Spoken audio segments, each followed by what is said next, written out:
ইরানের রাজধানী তেহরানের নিজ বাসভবন ইমাম খামেনি হুসেইনিয়াতে আয়োজিত মুহররমের উচ্চ পর্যায়ের বার্ষিক অনুষ্ঠানে উপস্থিত ছিলেন না দেশটির সর্বোচ্চ নেতা আয়াতুল্লাহ আলী খামেনি।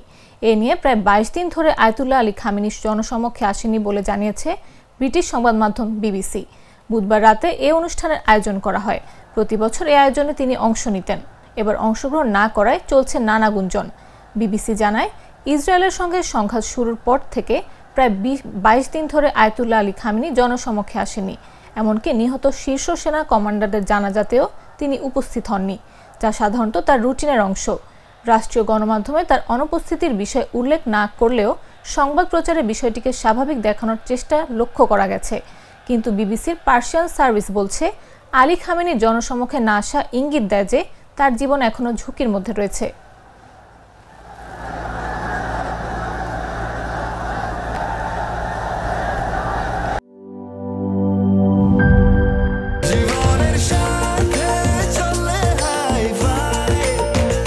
স্বাস্থ্যকর অল টাইম ফ্যামিলি কেক, সব সময় অল টাইম হেলদি লাইফ।